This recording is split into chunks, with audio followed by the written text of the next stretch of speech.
પૃથ્વી ઉપર કાલ્પનિક ધરી ઉપર દોરેલી હોય એ પૃથ્વીનો ગોળો છે. આ પૃથ્વીના ગોળા ઉપર કાલ્પનિક આવી આડી રેખાઓ આવેલી છે તેને શું કહેવાય? અક્ષાંશ. શું કહેવાય? અક્ષાંશ. પૃથ્વી ઉપર આડી કાલ્પનિક રેખાઓને શું કહેવાય? અક્ષાંશ. એ જ રીતે પૃથ્વી ઉપર ઊભી કાલ્પનિક રેખાઓ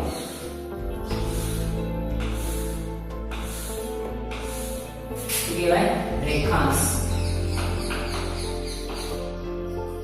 અક્ષાંશ એટલે આડી કાલ્પનિક રેખાઓ, પૃથ્વીના ગોળા ઉપર આડી કાલ્પનિક રેખાઓ દોરાયેલી છે તેને શું કહેવાય? અક્ષાંશ. જ્યારે ઊભી કાલ્પનિક રેખાઓ દોરાયેલી છે તેને રેખાંશ કહેવાય. અક્ષાંશ 181 એટલે કે અહીંયા ઉત્તર ગોળાર્ધ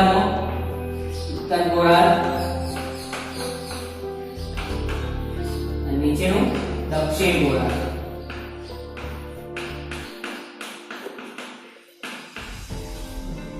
આ બંને ભાગ પાડે છે, ઉત્તર ગોળાર્ધ અને દક્ષિણ ગોળાર્ધ. આ બંને ભાગ પાડે એટલે 90 અહીંયા, 90 નીચે, 90 અંશ અને આ 0 અક્ષાંશ. એટલે કુલ ટોટલ થશે 90 પ્લસ 1 એટલે 181. પૂછાય પ્રશ્ન અક્ષાંશ કેટલા? તો 181. ઉત્તર ગોળાર્ધમાં કેટલા? તો 90. દક્ષિણ ગોળાર્ધમાં 90. આ બંને વચ્ચે કોમન આવે છે એને 1 ગણાય છે એટલે 181. એ જ રીતે પૃથ્વી ઉપર ઊભી કાલ્પનિક રેખાઓને શું કહેવાય? તો રેખાંશ. રેખાંશ કેટલા છે? તો 360. કેટલા છે? 360. એટલે પૃથ્વીના બે ભાગ પડે છે, વચ્ચેથી બે ભાગ પડે છે જે ઊભા, પૂર્વ ગોળાર્ધ અને પશ્ચિમ ગોળાર્ધ. રેખાંશ કયા ભાગ પડે છે? ઊભી લાઈન છે પૂર્વ ગોળાર્ધ અને પશ્ચિમ ગોળાર્ધ. આ બંને 180 પૂર્વ ગોળાર્ધમાં અને 180 પશ્ચિમ ગોળાર્ધમાં છે. એટલે કુલ ટોટલ કેટલું થાય? 360. એમાંથી યાદ રાખવા જેવી બે રેખાઓ છે. એક 0 અંશ આવેલી છે તેને ગ્રીનિચ રેખા કહે છે. જે આપણે પુસ્તકમાં જોઈ શકીએ છીએ. યાદ રહેશે. આ પહેલા ખ્યાલ આવી ગયો. અક્ષાંશ એટલે શું? અક્ષાંશ એ રીતે આવે છે તો અક્ષાંશમાં ઉપરના ગોળાર્ધમાં પૃથ્વી ઉપર આવેલી આડી કાલ્પનિક રેખાઓને શું કહેવાય? અક્ષાંશ. ઊભી કાલ્પનિક રેખાઓને શું કહેવાય? રેખાંશ. હવે અક્ષવૃત્ત સમજતા પહેલા આપણે એક વસ્તુ સમજવી જોઈએ. આપણે જોડે કોણ માપક હોય છે. કોણ માપકથી આપણે અક્ષવૃત્ત સમજી શકીએ છીએ.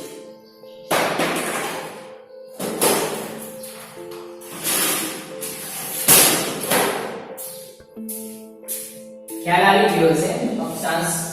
તો હવે કોણ માપકની મદદથી પણ આપણે ફરીથી સમજી લઈએ કે જે કોણ માપક છે અહીંયા આપણે કોણ માપક છે એમાં વચ્ચોવચ આપણે 0 રેખાંશ જોડી લીધી. હવે એના એક મદદથી આપણે અહીંયાથી મધ્યમ કેન્દ્ર બિંદુ છે, અહીંયાથી આપણે એક વૃત્ત દોરીશું અને આ ગોળ વર્તુળ દોરીશું. એક અક્ષાંશ એની બાજુમાં બીજું દોરીશું તો બે અક્ષાંશ. આ રીતે આપણે દોરતા જઈશું તો અહીંયા 90 સુધી આવશે. અહીંયા આપણે કોણ માપકની મદદથી દોરી શકીએ છીએ તો 0 1 10 20 30 40 50 60 70 80 90. તો અહીંયા આપણે જ્યારે અહીંયાથી દોરીશું તો અહીંયા કેટલા હશે? 90 હશે. અને અહીંયાથી 1 0 1 10 20 30 40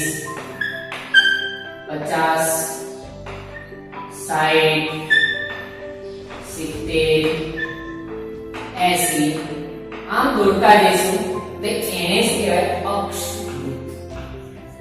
શું કહેવાય? અક્ષવૃત્ત. જે પૃથ્વીના કેન્દ્રથી પૃથ્વીની સપાટી સુધી ગોળ વર્તુળ દોરાયેલું છે તેને શું કહેવાય? અક્ષવૃત્ત. એ જ રીતે ઉત્તર ગોળાર્ધ થયો. એ જ રીતે આપણે દક્ષિણ ગોળાર્ધમાં પણ 90 દોરી શકીએ છીએ.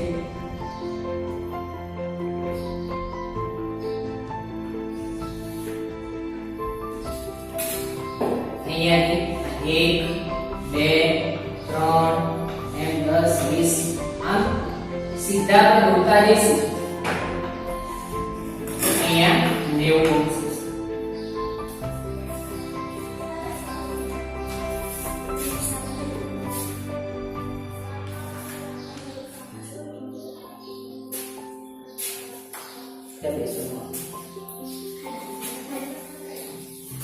ખ્યાલ આવી ગયો? અક્ષાંશ કેટલા છે? 90 પ્લસ 90. ઉત્તર ગોળાર્ધનો અક્ષાંશ, દક્ષિણ ગોળાર્ધ અને એ બંને વચ્ચે આવેલું એક અક્ષાંશ, કુલ 181 અક્ષાંશ. હવે અક્ષવૃત્ત પણ ખ્યાલ આવી ગયો કે પૃથ્વીના મધ્ય એટલે કેન્દ્ર બિંદુથી એક વર્તુળ દોરવામાં આવે એને શું કહેવાય? અક્ષવૃત્ત.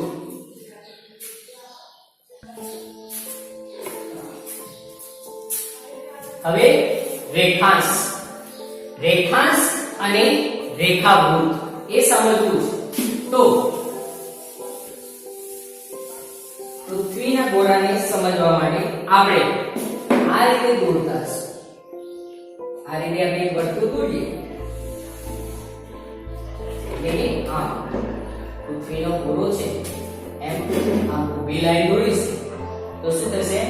અહીંયાથી આપણે એક રેખાંશ ઊભા દોરીશું. આ એ જ રીતે આપણે ઉપર બીજી રેખા.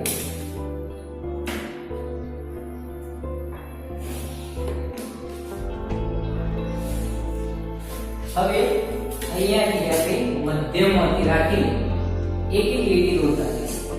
1 2 3 આ બાજુ પૂર્વમાં 180 અને પશ્ચિમમાં 180 અર્ધવર્તુળ.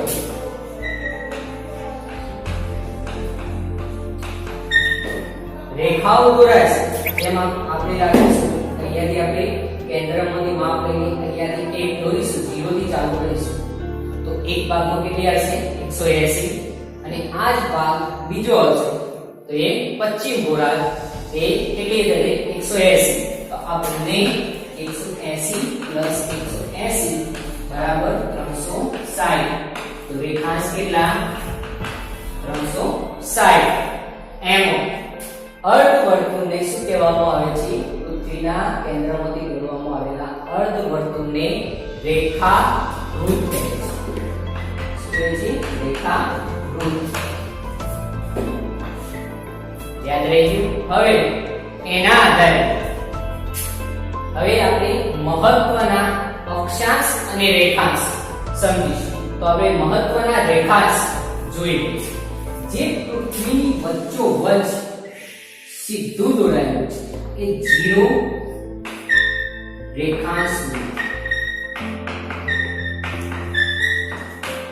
0 રેખાંશ વૃત્તને શું કહેવામાં આવે છે? ગ્રીનિચ રેખા. શું કહેવામાં આવે છે? ગ્રીનિચ રેખા. 0 રેખાંશ વૃત્તને શું કહે છે? તો ગ્રીનિચ રેખા.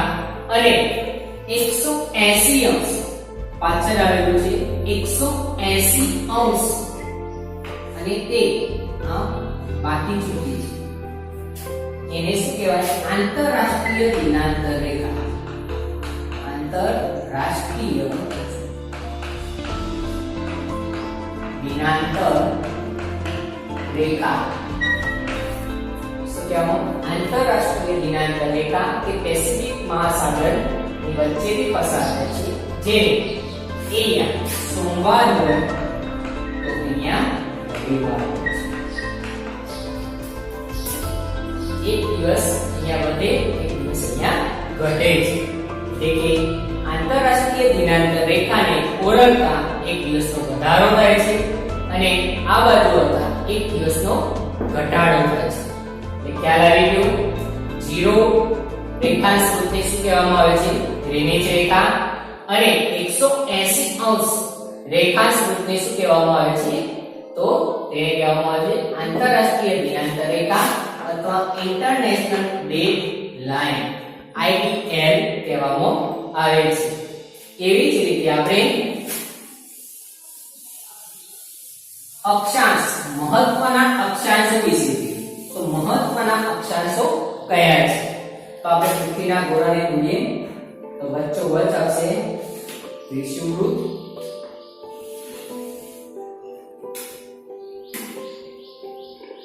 લાઈન દોરાઈ ગઈ છે, વારંવાર દોરાય નહીં.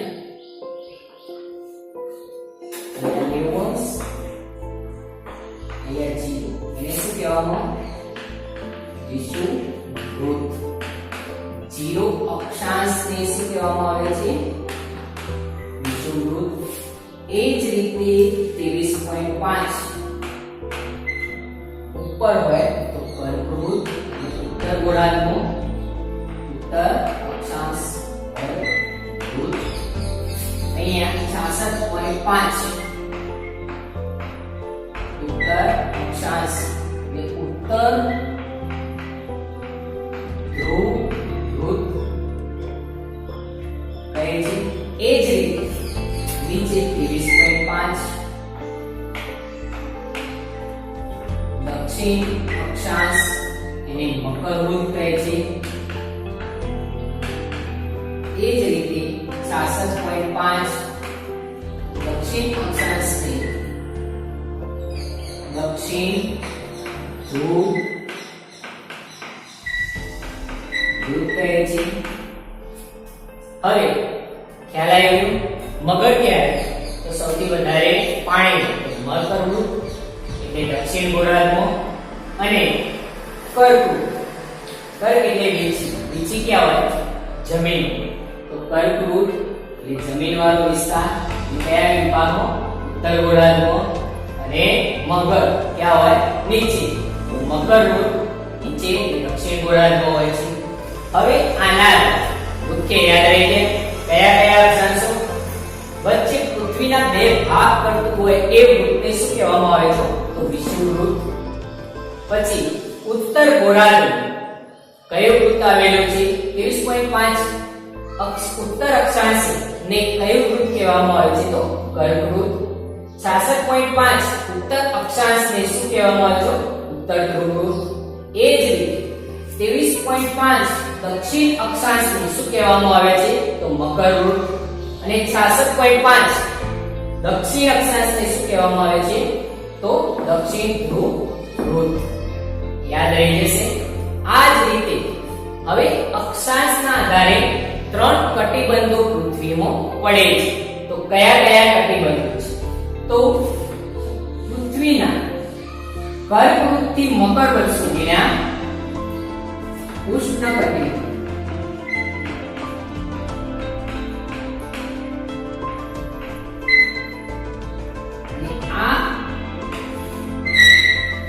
અને આ વિભાગ એટલે કે કર્કવૃત્તથી ઉત્તર ધ્રુવ અને મકરવૃત્તથી દક્ષિણ ધ્રુવને શું કહેવામાં આવે છે? સમશીતોષ્ણ કટિબંધ.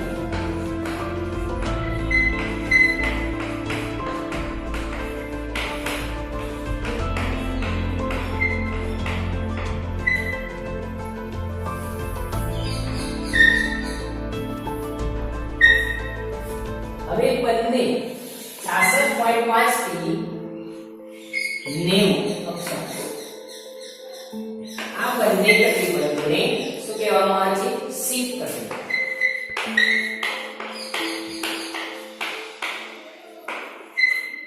તો કેટલા ગયા?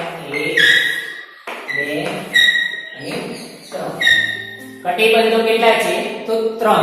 કયા કયા? ઉષ્ણ કટિબંધ, સમશીતોષ્ણ અને શીત કટિબંધ.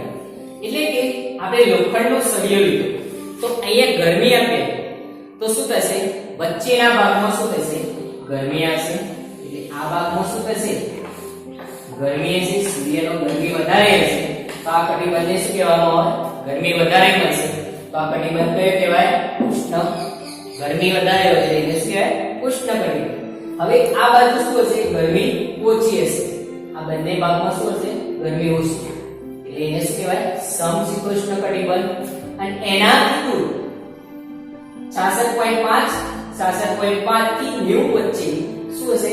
ગરમી બિલકુલ નહીં હોય તો આ બંને વિભાગો શું હશે? શીત કટિબંધ. ત્યાં ગરમી, સૂર્યની ગરમી પહોંચતી નહીં હોય એટલે એ વિભાગને શું કહેવામાં આવે? શીત કટિબંધ. એ બંને ધ્રુવ ઉપર શું છે? બરફ. યાદ રહેશે કટિબંધો કેટલા છે? કયા કયા? 3 કટિબંધો: ઉષ્ણ કટિબંધ, સમશીતોષ્ણ અને શીત કટિબંધ. ખ્યાલ આવી ગયો? અક્ષાંશ યાદ રહી ગયા? તો આજનું લેક્ચર અહીંયા પૂરો થાય છે.